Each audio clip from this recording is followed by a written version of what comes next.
Good morning, guys, and a happy Wednesday. I hope you're having a great Passion Week so far as we move closer to Easter. Now, I am so excited that we're going to be back in person for our Easter services this year.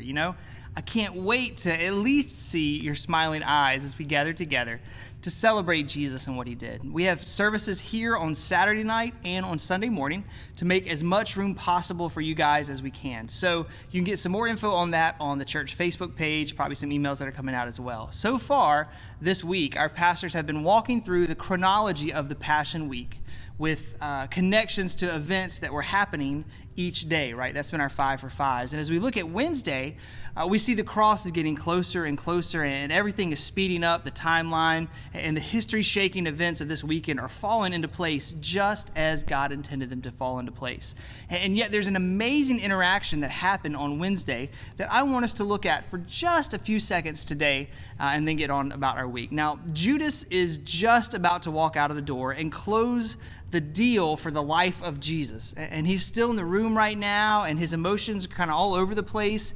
In Matthew 26, it introduces an unexpected guest at dinner. A woman comes into the room, which would have been a major social no-no in this time period, right? John 12 actually tells us that this woman was none other than Mary of Bethany, right? The sister of Lazarus.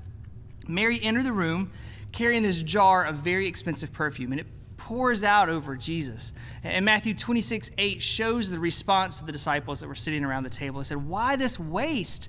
they asked. "They might have been sold for a great deal and given to the poor." The jar of perfume really was worth a lot, close to a year's wages, actually. And this perfume was used for special occasions and then only just a little bit at a time. So to pour out this entire bottle on Jesus, it just seemed like such a waste to the disciples.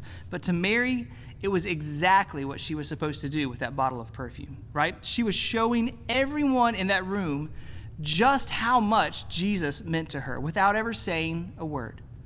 Just a few minutes later in verse 13, Jesus says, "Truly I tell you, wherever this gospel is proclaimed in the whole world, what she has done will also be told in memory of her." Jesus appreciated the gesture and the love that was behind it. And just as he said, we are still talking about this act of love 2,000 years later. Now, guys, as I read this story in the Gospels, I thought about the things in my life that have worth, that have value. Would I be willing to give those things up for my Savior, right? Mary wasn't even asked to give up this jar. As a matter of fact, it was her choice to do it. For her, the value of Jesus was worth more than the value of the perfume. So on this Wednesday of Passion Week, guys, let us remember how valuable our relationship with Jesus really is. Let us be willing to sacrifice anything and everything that gets in the way of that relationship.